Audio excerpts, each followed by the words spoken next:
everyone, and welcome back to my channel. For many reasons, O.J. Simpson's name will forever be associated with crime and violence, but before the dark years of his life, the former sports star suffered from personal loss that would go to change his life.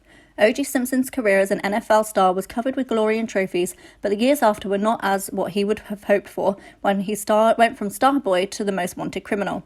Simpson's name will always be associated with the death of his wife, Nicole Brown, which was one of the most publicized scandals in American history.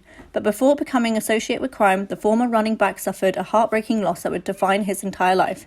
In 1979, the NFL legend lost his infant daughter, Irene, who was 1 year and 11 months old. He shared the toddler with his wife, Margaretta Whitley, with whom he had 3 kids. While Simpson and Brown's relationship was the most popular, he shared a long-time relationship with Whitley, who met in high school. The former couple got married in 1967 when Simpson was in college at USC. The marriage lasted for 11 years, but the sorrow of losing their child was an unbearable loss for them. In the summer of 1979, the family found that little Irene's motionless in the pool.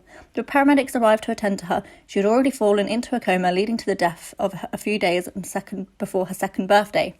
While he ended up walking a free man from the case, he still ended up behind bars after other accusations with the law.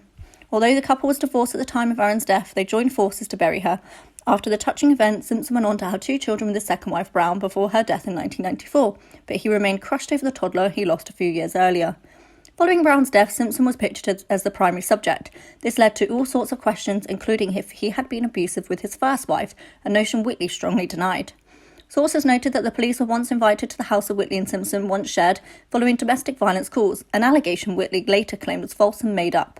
In an interview, Whitley explained that the 74-year-old ex-convict would never have dared to be abusive towards her, as she would not have allowed that to happen to her.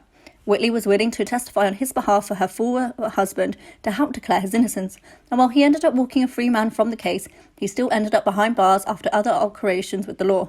Years behind bars and in shame smeared the once glorious name Simpson held in a sports icon, but on his return, the father of 5 declared that life is fine after prison. The one-time hero remarked that he lives okay and stays in touch with his family. However, some have branded his freedom a slap to justice, as some believe he should have remained behind bars. Thanks for listening. For more celebrity news, please like, comment and subscribe.